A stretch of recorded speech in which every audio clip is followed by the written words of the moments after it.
Hello YouTube and welcome to another video. I'm Duarte from Still Not A Millionaire, and today I want to share with you some difficulties I'm having in defining my investment strategy. If you have been following my previous videos, you have seen that I have already changed my investment thesis sometimes, and even liquidated most of my portfolio just recently, leaving only a position, I think it was in Alibaba, just because I have already made a more robust valuation, let's say. But that's also a position I want to close in the future. But I've been facing some difficulties because when investing, and this is something important mostly for those of you that are beginning to invest like me, okay? And there is in fact a trade-off that probably you won't value as much as important in the beginning, but will surely feel it throughout your investment career. That is the trade-off between having patience and being more selective in your investments, but on the other hand you will be missing a lot of you might be missing at least a lot of potential opportunities.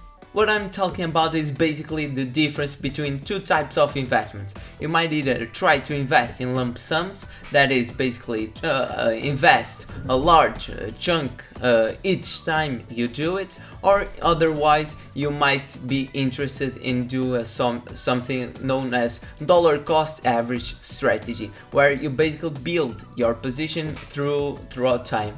If you have made some research about this topic, you probably have seen most studies supporting the dollar cost average strategy against the lump sum strategy, arguing that, for example, it is quite difficult to time the market. And in fact, it is something that I've tried in the past months, ever since I've started to invest. And if you have been doing the same as I did, you are probably still out of the market. For example, you can see here that Nasdaq was showing what seemed to be some news about some correction at least, but even in Friday, okay, I'm recording this in Sunday, Friday it increased around almost 5%, which is kind of crazy in my perspective. And this kind of behavior that in my opinion is still quite over optimistic, has led me to be out of the market for several months already.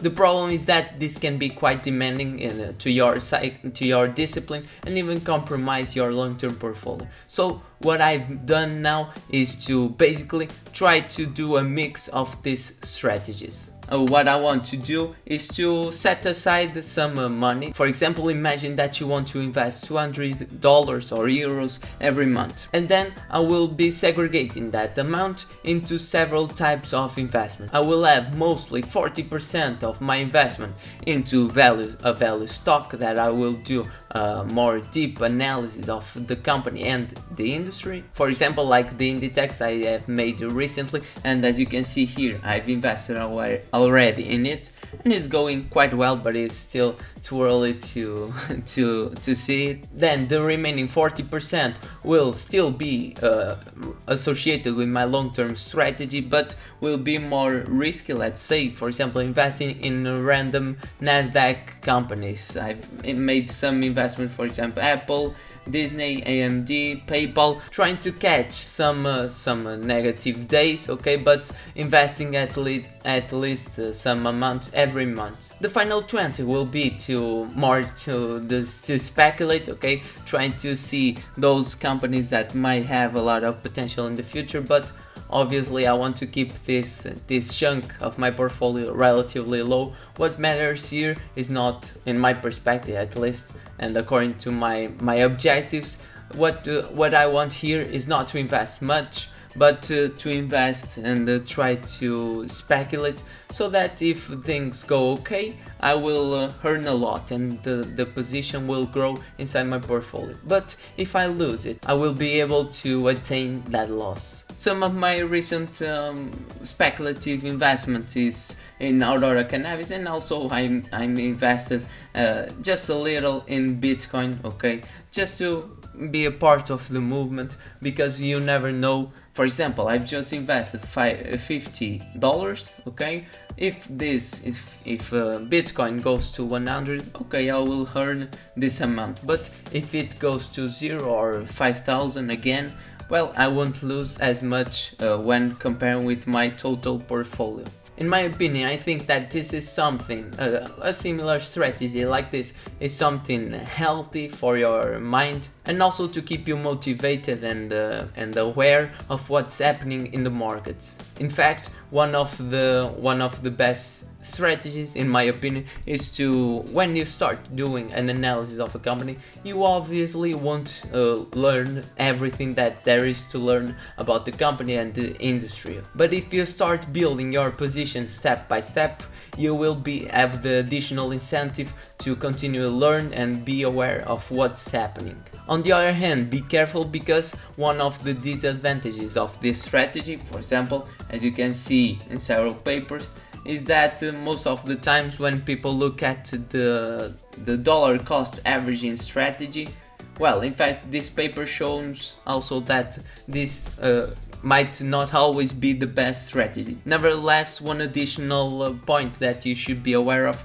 is associated with transaction costs. If you invest, for example, only once every quarter, or let's say once every year even, you will pay much lower transaction costs than if you invest, for example, several times per month.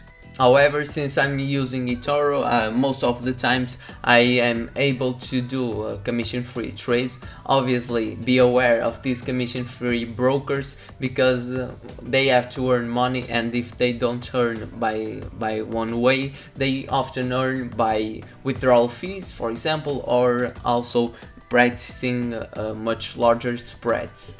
But if you are starting also your investment portfolio and defining your strategy, believe me that even though I've already read a lot of books around the topic, psychological barriers can in fact impact a lot your investment strategy, mostly the implementation part that is the most important one.